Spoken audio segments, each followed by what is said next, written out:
Hello friends, welcome to our YouTube channel. ఈరోజు నేను పొనగంటి ఆకుతో పప్పును ఎలా ప్రిపేర్ చేసుకోవాలో చూపిస్తాను. ఇక్కడ 3 పొనగంటి కట్టలను తీసుకున్నాను. ఇలా శుభ్రంగా కడుక్కొని పక్కన పెట్టుకున్నాను. అలాగే ఒక కప్పు పెసరపప్పును తీసుకొని ఇలా శుభ్రంగా 2-3 సార్లు వాష్ చేసుకోవాలి. ఇక్కడ మీరు కందిపప్పునైనా వాడుకోవచ్చు. నేను టేస్ట్ కోసం పెసరపప్పును వాడుతున్నాను.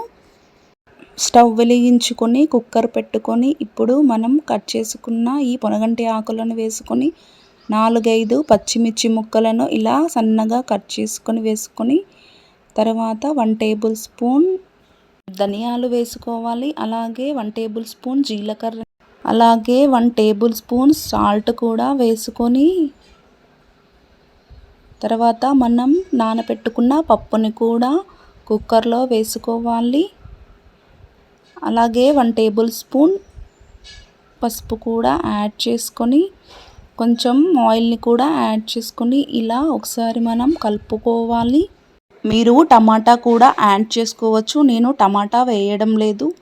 ఇలా కలుపుకున్న తర్వాత మనం ఒక గ్లాస్ వాటర్ని కూడా యాడ్ చేసుకొని ఇలా బాగా కలుపుకొని ఇలా కుక్కర్ మూత పెట్టుకొని 4 విజిల్స్ వచ్చే వరకు ఈ పప్పుని మనం ఉడికించుకోవాలి. పప్పు కూడా చాలా బాగా ఉడికింది. ఇప్పుడు 2 టేబుల్ స్పూన్ కారంని కూడా యాడ్ చేసుకొని కారాన్ని మొత్తం కలిసేలాగా బాగా కలుపుకోవాలి. ఇక్కడ మీరు సాల్ట్ తక్కువ అనిపిస్తే కొంచెం సాల్ట్ను కూడా యాడ్ చేసుకోండి. ఇలా బాగా కలుపుకోవాలి. ఇప్పుడు మనం పోపుకి రెడీ చేసుకుందాం. ఒక ప్యాన్ పెట్టేసుకొని 1 టేబుల్ స్పూన్ ఆయిల్ వేసుకొని జీలకర్ర, ఆవాలు, కట్ చేసిన ఉల్లిపాయ ముక్కలు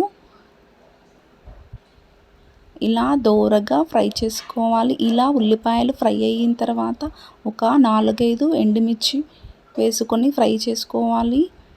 వెల్లుల్లి రెబ్బలు కూడా కచ్చాపచ్చాగా దంచుకొని వేసుకొని ఇలా దోరగా ఫ్రై అయ్యాక కరివేపాకు, కొత్తిమీర ఆకు వేసుకొని అలాగే చిటికెడు పసుపును కూడా యాడ్ చేసుకొని ఇలా బాగా ఫ్రై చేసుకొని ఉడికిన పప్పులోని వేసుకొని ఇలా బాగా కలుపుకోవాలి.